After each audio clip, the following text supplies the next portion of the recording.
Piensa en un árbol gigante, un ser vivo que ha visto pasar generaciones, que alberga vida en cada una de sus ramas, que regula el clima y nos provee de aire puro. Un árbol que representa la fuerza y la sabiduría de la naturaleza. Ahora, imagina que alguien decide que ese árbol y miles como él y bosques enteros ya no importan, que su valor se mide en metros cúbicos de madera o hectáreas disponibles para la agroindustria. Imagina que una ley que debería protegerlos se convierte en la herramienta perfecta para su destrucción. Una ley que, bajo la promesa de desarrollo económico, abre las puertas a la deforestación masiva, poniendo en riesgo no solo a los árboles, sino a todo un ecosistema y a las comunidades que dependen de él. Suena como una pesadilla, como una de esas historias que nos cuentan para advertirnos sobre los peligros de la ambición desmedida. Pero esta es la cruda realidad que se cierne sobre Perú con la llamada Ley Antiforestal. Y no te estamos floreando. En este episodio de la segunda temporada del podcast Que no te floreen, vamos a analizar a fondo esta ley, sus implicancias y, sobre todo, ¿qué podemos hacer para evitar que se convierta en una sentencia de muerte para nuestros bosques? Por todos lados hay mucho bla bla bla, y en los discursos disfrazan la verdad. Alerta, despierta, no te dejes florear más. El Perú es un país megadiverso, un tesoro natural que alberga una riqueza invaluable. Somos el segundo país con mayor extensión de Amazonía en el mundo y el 9º en extensión de bosques a nivel global. Un verdadero pulmón para el planeta. Sin embargo, esta riqueza está en peligro. Las cifras son alarmantes. Entre 2001 y 2023 hemos perdido casi 4 millones de hectáreas de bosques. Un estudio de Oxfam revela cómo los agronegocios a gran escala, como la palma aceitera y el cacao, han contribuido a esta devastación y advierte que la reactivación de proyectos suspendidos podría destruir casi 84,000 hectáreas más de bosque primario. A esto se suman los incendios forestales. A mediados del 2024 ya habían arrasado con más de 5,000 hectáreas en 22 regiones del país, según INDECI. Y como si esto fuera poco, en lugar de fortalecer la protección de nuestros bosques, se han impulsado leyes que los debilitan. En enero de 2024 se publicó la Ley 31973, conocida como la Ley Antiforestal, que modifica la Ley Forestal y de Fauna Silvestre. Una ley que, según especialistas y la sociedad civil, pone en grave riesgo nuestro patrimonio natural. Para entender a fondo las implicancias de esta ley, conversaremos con Juliana Becerra, profesora principal de la Escuela Profesional de Ingeniería Ambiental de la Universidad Nacional Mayor de San Marcos y ex viceministra de Gestión Ambiental. Bienvenida a Que no te floreen, Juliana. Muy buenos días, un gusto estar contigo esta mañana. Bueno, Juliana, ¿puedes explicarnos brevemente en qué consiste la ley número 31973, conocida como Ley Antiforestal? ¿Por qué se le ha dado este nombre en algunos sectores del país? Es una ley que modifica la Ley Forestal y de Fauna Silvestre, la Ley 29763, y es una norma que ha sido objeto de múltiples controversias y críticas, además de un sector muy amplio de la sociedad civil, debido a que sus disposiciones generan una serie de consecuencias nefastas para nuestra Amazonía y, según aquellos que están en contra, facilitan la deforestación y comprometen la protección de los recursos forestales. Y también hay un sector grande que la ha llamado antiforestal, justamente porque consideran que las disposiciones favorecen la deforestación y sobre todo a ciertos grupos de interés económicos que están en contra de la conservación ambiental y que finalmente van a afectar los derechos de las comunidades que viven en la Amazonía y que dependen además de nuestros bosques. ¿Cuáles son los principales puntos de controversia que la rodean? En realidad hay varios puntos críticos que se han identificado. Yo creería que principalmente son 4. Primero, el tema del cambio de uso de suelo, las autorizaciones que han sido cambiadas o han sido de cierta manera eliminadas, pero también está el procedimiento de clasificación de tierras por su capacidad de uso mayor, como un segundo punto. El tema de la consulta previa, también esta modificación no pasó por consulta previa, cosa que la ley original, la 29763, sí lo hizo. Y finalmente, otro punto que ha sido objeto de críticas está ligado al procedimiento básicamente legislativo, que puede ser cuestionado porque no se tomaron en cuenta las opiniones de muchas autoridades en materia ambiental dentro de nuestro país. Desde tu perspectiva como ex viceministra de Gestión Ambiental y experta en el tema, ¿cuáles son los principales riesgos que representa esta ley para los bosques del Perú?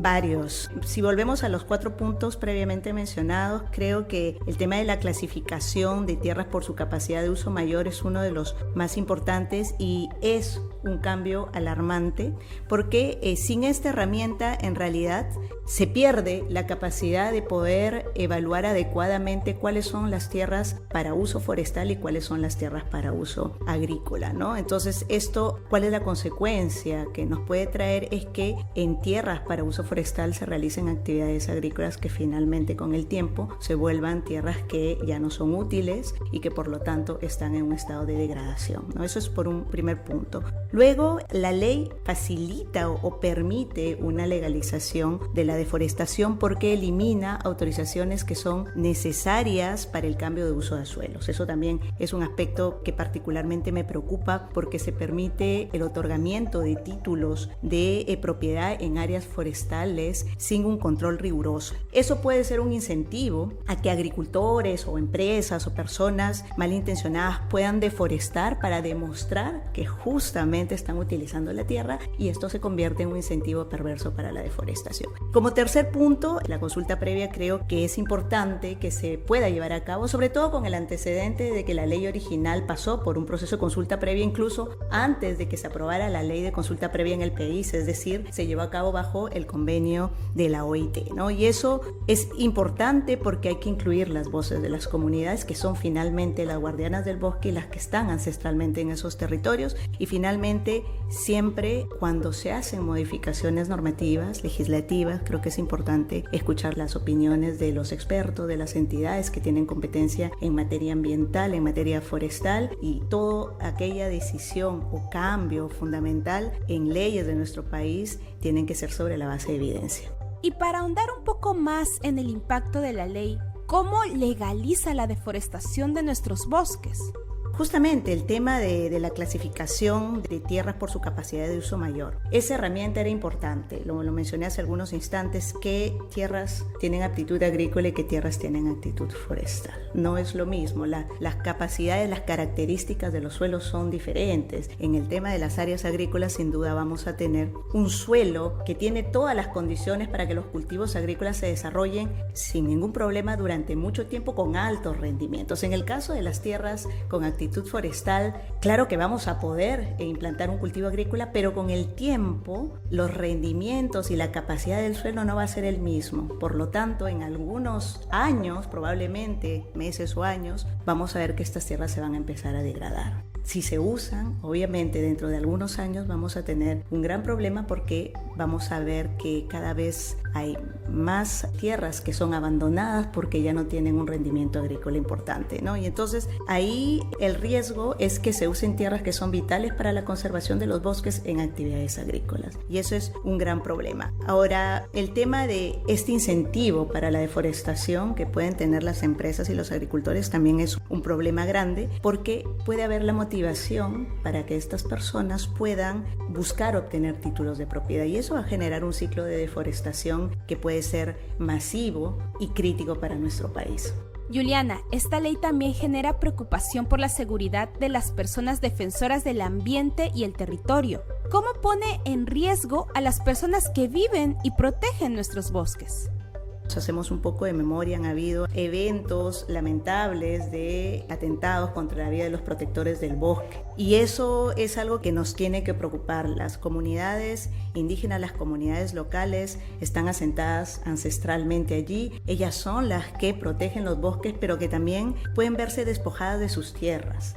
Y eso a la larga puede generar conflictos, puede generar tensiones sociales, pero además es un despojo que puede afectar su seguridad alimentaria. No hay que olvidar eso porque son comunidades que viven de eso justamente, y además no olvidemos que puede también socavar su identidad cultural y su conexión con la tierra. Sabemos que Perú tiene compromisos internacionales en materia ambiental, como acuerdos de libre comercio y compromisos climáticos. ¿La ley antiforestal impacta en el cumplimiento de estos compromisos? ¿Podría generar sanciones o consecuencias negativas para el país a nivel internacional? Sin duda, claro que sí, porque todos sabemos que el Perú ha suscrito una serie de tratados de libre comercio que incluyen cláusulas ambientales, las cuales exigen básicamente protección de los recursos naturales, pero también la sostenibilidad de las actividades y sobre todo la preservación de los ecosistemas. Entonces, al promover la deforestación, esta ley, con todas las consecuencias que ya se han explicado, de cierta manera contradice los compromisos que el Perú ha asumido. Por otro lado, no olvidemos que el Perú ha asumido también compromisos en materia climática en el marco del Acuerdo de París, donde se ha comprometido a reducir sus emisiones de gases de efecto invernadero y a proteger sus bosques como sumideros de carbono. Entonces, realmente esta ley está yendo contra todo lo que el Perú se ha comprometido en su momento y en realidad no nos hace ver como un país serio, porque asumimos compromisos, pero en el camino vamos cambiando, vamos modificando sin un debido análisis riguroso que debería tener toda modificación normativa, y empezamos a destruir lo avanzado y empezamos a entrar en contradicciones. Esto sin duda no nos facilita, digamos, los avances en materia ambiental, pero sobre todo nos hace ver como un país que da un paso pero retrocede dos. Además, a inicios del 2024, más de 18 organizaciones de la sociedad civil presentaron una petición a la SACA en el marco del Tratado de Libre Comercio con Estados Unidos, denunciando el no cumplimiento del TLC por la modificación de la ley forestal. ¿Puedes explicarnos qué es la SACA y por qué crees que la sociedad civil ha recurrido a esta instancia? La SACA, la Secretaría para las Solicitudes sobre Asuntos de Cumplimiento Ambiental del Tratado de Libre Comercio. Yo creería que la sociedad civil ha recurrido a esta instancia porque lo que quiere es que se haga un llamado de atención al país, al Ejecutivo, a las autoridades de nuestro país en el marco del Tratado de Libre Comercio. ¿Y qué es lo que buscarían? Buscarían que de repente se tome acción, que pueda ocasionar una presión sobre las autoridades y que estos puedan reflexionar, analizar el tema y tomar decisiones que estén alineadas a lo que finalmente el tratado ha establecido, pero sobre todo en el interés común, que es proteger la Amazonía. ¿En qué podría derivar esto? Probablemente lo que se busca es que pueda derivarse en la resolución de algunos convenios específicos o en algunas acciones que puedan recomendarse para el Estado peruano. Juliana, ¿qué se podría lograr con esta petición? ¿Qué implicaría una resolución favorable o desfavorable para el Perú? Si fuera favorable, creo que habría una serie de recomendaciones y una serie de, no sé si exigencias, pero recomendaciones que irían en el sentido de hacer las modificaciones pertinentes para encaminar mejor el tema respecto a la ley forestal y de fauna silvestre. Y vamos a ver cómo es que la Secretaría evalúa cuáles son los elementos que se presentan por parte de la sociedad civil, cuáles son los elementos que va a presentar el Estado peruano, y creo que va a ser muy interesante cómo la Secretaría va a tomar este tema, que es un tema además crítico, pero que además preocupa en el marco de otros espacios internacionales que tiene el Perú, así que creo que vamos a estar muy a la expectativa de lo que pueda pasar. Hemos visto una importante movilización ciudadana en contra de esta ley. ¿Cuál crees que ha sido el papel de la ciudadanía y las organizaciones de la sociedad civil en la visibilización de este problema? Siempre la participación ciudadana es fundamental. En todos los espacios que se puedan generar el diálogo, la apertura, los foros de discusión, las campañas de sensibilización son importantes. ¿Por qué? Porque no todos los ciudadanos están siempre al tanto de lo que pasa y saben qué temas son importantes, o a veces no hay una comprensión de procesos tan complejos como este proceso de la ley forestal y de fauna silvestre, ¿no? Porque lo podemos ver a veces muy lejano. No, este tema no me va a tocar a mí. Y no es así, porque al final final los efectos nefastos los vamos a sufrir, digamos, todos como país. Por lo tanto, creo que la ciudadanía viene desempeñando un papel activo, importante, fundamental, al estar organizando estos foros de discusión y sobre todo poniendo el tema de la deforestación y la protección de nuestros bosques en la agenda pública. Con esto se ha captado la atención de los medios de comunicación, de la opinión pública, se ha generado un debate bastante amplio y creo que eso está bien. Sin embargo, ha pasado ya un tiempo y digamos ya no se está hablando mucho, sin embargo el problema persiste y creo que ahí está el rol de que la ciudadanía siga planteando este tema como un tema urgente, que este tema no se quede simplemente en el momento en el que se aprueban las modificaciones de la ley y que sea un tema de discusión constante. Para terminar, ¿qué acciones concretas pueden tomar las personas para seguir presionando por la derogación o modificación de esta ley? Mira, ahora tenemos herramientas fundamentales que son las redes sociales. Diría casi todos tenemos acceso a las redes sociales y creo que es importante que desde nuestro espacio difundamos información sobre ello. Que expliquemos además a nuestros cercanos, a nuestras familias, a nuestras propias redes, que pongamos los hashtags siempre que son relevantes y que compartamos testimonios, por ejemplo, de comunidades que se ven afectadas, porque lo que hace falta es generar conciencia ambiental. Generarla pero fortalecerla, que todos seamos conscientes de cuáles son los peligros o las consecuencias nefastas de algunas acciones que se dan en nuestro país, porque hay intereses sin duda que buscan eso. Entonces creo que por ahí es nuestro rol como ciudadanos. Gracias por toda la información que nos estás compartiendo, Juliana. Voy a pedirte que te quedes unos minutos más para que nos acompañes en esta sección que se llama Antología de Mitos Forestales, para que ya no nos floreen. La dinámica es la siguiente. Voy a leer 4 mitos que suelen estar relacionados a la ley antiforestal y luego tú nos ayudarás a desmentirlos. ¿Lista? Mito 1. La ley antiforestal impulsa el desarrollo económico y la creación de empleo en zonas rurales. Una norma forestal también debería poder impulsar el desarrollo económico. Sin embargo, esta norma, tal como está diseñada y planteada, no lo permite, por todo lo que ya hemos venido conversando. Además, creo que es importante tener en cuenta el nivel de intervención de diferentes grupos de poder.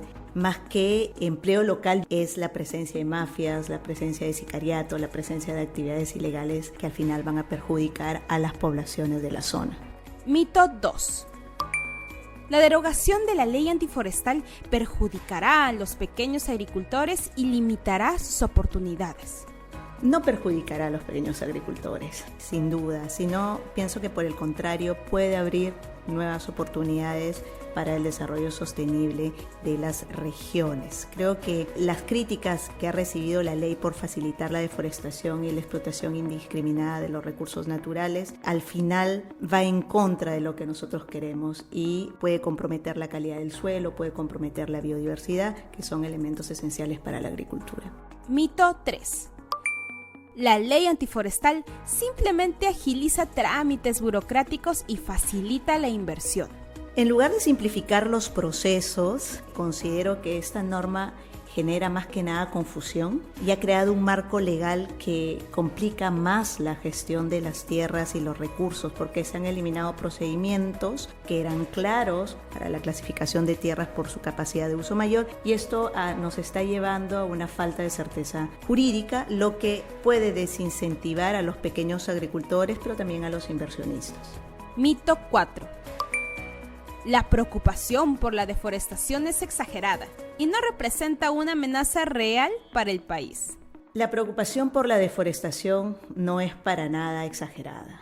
Hay una preocupación que es real por las graves consecuencias ambientales que estamos viendo, pero también sociales y también económicas que esto conlleva. Sobre todo en regiones como la Amazonía, que es una región tan rica en biodiversidad, pero también vulnerable a la vez, y que estas acciones que la ley desencadena pueden afectar el equilibrio de los ecosistemas. Recordemos que el Perú es un país de bosques. El 58% de nuestra cobertura son bosques, por lo tanto es una preocupación grande la que debemos de tener y no es para nada exagerada y sí representa una real amenaza para nuestro país.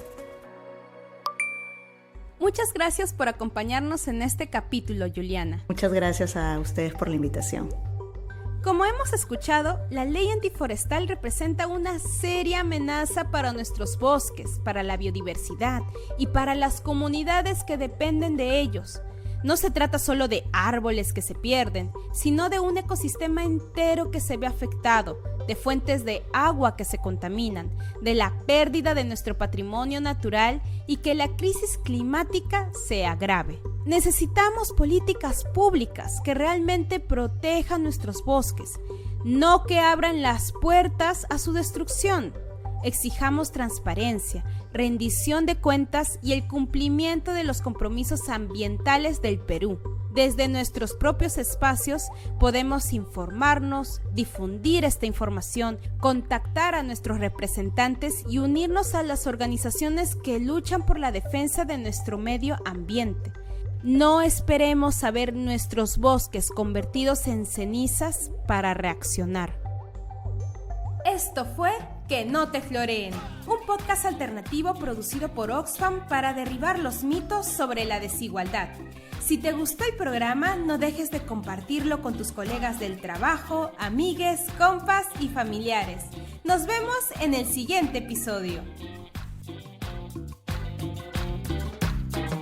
Por todos lados hay mucho bla bla bla, y en los discursos disfrazan la verdad. Alerta, despierta, no te dejes florear.